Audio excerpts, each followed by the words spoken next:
This video is brought to you by Alpine Academy, subject Biology, class first year intermediate, Sin textbook board Jamshoro.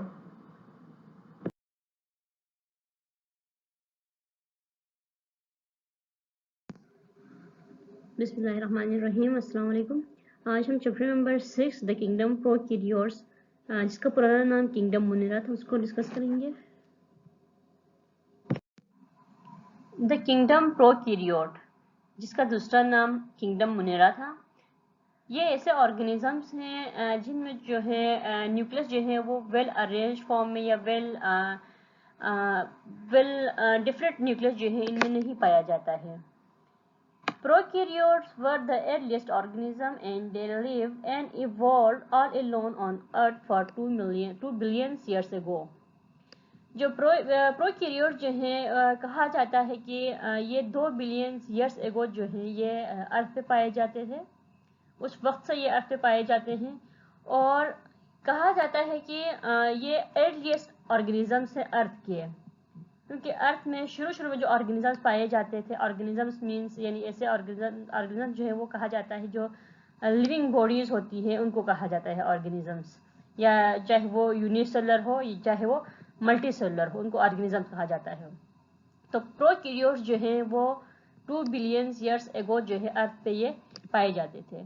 They have continued to adapt and flourish on an evolving earth and in turn they have helped to change the earth.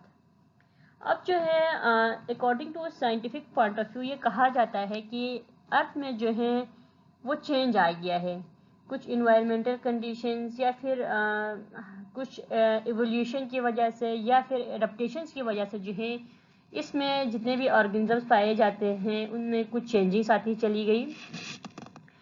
Prokaryotes is a group of living organisms which are unicellular having prokaryotic or a primitive nucleus. Prokaryote जो है वो ऐसे living organisms का group है जिसमें ऐसे organisms को रखा जाता है जो यूनिसेलुलर हो, यानी जो सिर्फ एक सेल पर मुश्तमिल हो, और प्रोकैरियोटिक हो। प्रोकैरियोटिक पहले हमने कहा कि इनमें जो है न्यूक्लियस जो है वो बाउंडेड न्यूक्लियस या अरेंज्ड न्यूक्लियस इनमें नहीं पाया जाता है।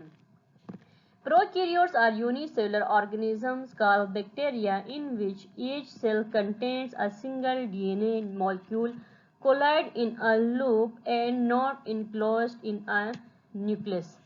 प्रोकैरियोट जो हैं वो ऐसे यूनिसेलुलर ऑर्गेनिजम्स हैं जिनको हम बैक्टीरिया कहते हैं, यानी बैक्टीरिया जो है वो यूनिसेलुलर ऑर्गेनिज्म हैं या बैक्टीरिया जो है वो प्रोकैरियोट्स हैं। इसमें जो है हर सेल जो है बैक्टीरिया जो है होता है यूनिसेलुलर है, तो इसका जो सेल है उसमें जो है सिंगल डीएनए मौजूद होता है। लेकिन हम यूकैरियोट्स में ये पढ़ते हैं कि डीएनए जो है वो न्यूक्लियस में होता है, यही पढ़ते हैं हम। लेकिन यहाँ पे कहा गया है कि जो बैक्टीरिया है वो प्रोकैरियोट्स हैं और इनका जो सिंगल डीएनए मॉलिक्यूल है वो कोलाइड होता है लूप फॉर्म में, और ये जो है न्यूक्लियस में इनक्लोज नहीं होता क्योंकि इनका न्यूक्लियस ही वो वेल बाउंडेड न्यूक्लियस इनमें नहीं पाया जाता। They are almost everywhere indispensable links in the recycling of chemical elements in ecosystem and human use them in research and technology। तो ये ऐसे ऑर्गेनिजम्स हैं जो हमारे इन्वायरमेंट में जो है हर तरह से ये पाए जाते हैं, हर जगह ये मौजूद होते हैं, और ये जो है जो टेक्नोलॉजी वगैरह है या जो रिसर्च वगैरह है उसके लिए या ह्यूमन रिसोर्सेज के लिए जो चीज़ें बनाई जाती हैं टेक्नोलॉजी के थ्रू, खुराक वगैरह बनाई जाती हैं, उसमें ये इस्तेमाल होते हैं। बैक्टीरिया, हमने प्रोकैरियोट्स के बारे में थोड़ी सी इंट्रोडक्शन कर ली, अब हम आते हैं बैक्टीरिया की तरफ। बैक्टीरिया में सबसे पहले हम इसकी डिस्कवरी को देखते हैं। Advance in our understanding of living things often depends on the invention of special instruments. अब हम जितने भी जो यूनिसेलुलर जो ऑर्गेनिजम्स हैं या फिर जो लिविंग थिंग्स हैं उनकी स्टडी हम करते हैं, तो उनकी सेलुलर लेवल तक की स्टडी के लिए हमें कुछ स्पेशल इंस्ट्रूमेंट की ज़रूरत होती है। इन इंस्ट्रूमेंट्स के बारे में हम पहले ही डिटेल में पढ़ लिए हैं हमने कि वो इंस्ट्रूमेंट कौन कौन से हैं जिनकी बिना पर जो है लिविंग ऑर्गेनिजम्स को सेलुलर लेवल तक जो है उनकी स्टडी की जाती है। वो इंस्ट्रूमेंट जो है वो माइक्रोस्कोप है, लाइट माइक्रोस्कोप, एक्सरे माइक्रोस्कोप और फिर इलेक्ट्रॉन माइक्रोस्कोप। हमने पढ़ लिया था कि जो इलेक्ट्रॉन माइक्रोस्कोप है वो इस्तेमाल होता है सेलुलर लेवल तक की जो स्टडी होती है उसके लिए। Because of their extremely small size, virus could not be detected by the optical microscope. तो यहाँ पर ये कहा गया है कि इनकी साइज जो है वो बहुत स्मॉल होती है। बैक्टीरिया या फिर वायरस वगैरह की जो साइज होती है वो बहुत स्मॉल होती है और उसको जो है इजीली डिटेक्ट नहीं किया जा सकता, उसको इजीली देखा नहीं जा सकता। ये जो आम माइक्रोस्कोप होते हैं जो हमारे स्कूल या कॉलेज की लेबोरेटरीज में जो हम रखते हैं, जिनको हम कहते हैं लाइट माइक्रोस्कोप, उनकी मदद से जो है हम इनको इजीली नहीं देख सकते हैं। Their presence was assumed, however, from evidence of their effect on living tissues. The electron microscope later confirmed their existence. तो यहाँ पे ये कहा गया है कि जो वायरसेस हैं वो उनकी साइज जो है वो बहुत स्मॉल होती है बल्कि वायरसेस जो है उनके साइज बहुत स्मॉल हैं, जिसकी बिना पर जो है उनको ऑप्टिकल माइक्रोस्कोप के थ्रू जो है उनको डिटेक्ट करना वो मुश्किल था, बल्कि पॉसिबल ही नहीं था। क्योंकि ये जो वायरसेस होते हैं जब वो किसी लिविंग बॉडी के अंदर, लिविंग टिश्यू के अंदर या लिविंग सेल के अंदर होते हैं, तब ये as a living organism behave करते हैं। लेकिन अगर इनको कोई होस्ट नहीं मिलता तो ये as a non living behave करते हैं। तो बाद में जब इलेक्ट्रॉन माइक्रोस्कोप जो है वो उसको डिस्कवर किया गया, तब जाके इसकी एग्जिस्टेंस जो है, वायरस की एग्जिस्टेंस जो है वो कंफर्म हो गई। जो ऐसा कोई लिविंग ऑर्गेनिज्म या ऐसा कोई ऑर्गेनिज्म है जिनको कंसिडर किया जाता है in between living and non living, और वो जो है डिफरेंट ह्यूमन बॉडी में डिफरेंट पार्ट्स पे या फिर प्लांट्स के डिफरेंट पार्ट्स पे जो है ये तक ये बैक्टीरिया पर भी अटैक करते हैं और इनमें ये डिजीज काज करते हैं।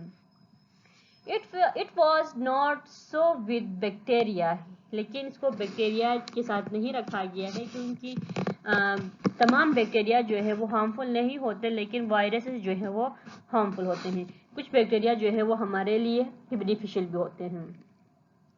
Before the invention of the optical microscope, men lived in ignorance of the presence of these microorganisms. यानी ये जो माइक्रोस्कोप है, इलेक्ट्रॉन माइक्रोस्कोप, इसको डिस्कवर करने से पहले जो है, इस इंस्ट्रूमेंट को डिज़ाइन देने से पहले, इसको बनाने से पहले जो है जो इंसान थे वो ये जो वायरसेस या माइक्रो ऑर्गेनिजम्स है इनकी प्रेजेंस को ही इग्नोर करते थे।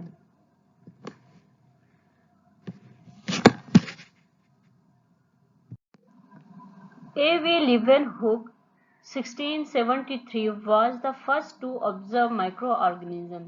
तो लीवनहुक जो है इसने फर्स्ट टाइम जो है पहली बार जो है वो माइक्रो ऑर्गेनिज्म को ऑब्जर्व करने का जो एजाज़ हासिल है वो लीवनहुक को है, और ये माइक्रो ऑर्गेनिज्म जो है इसको ऑब्जर्व किया था इसने 1673 में। He constructed a simple microscope and observed a drop of water. उसने जो है सिंपल माइक्रोस्कोप को जो है कंस्ट्रक्ट किया था और उसी में ही इसने ऑब्जर्व किया, एक ड्रॉप ऑफ वाटर में जो है जो माइक्रो ऑर्गेनिज्म था उसको उसने देखा।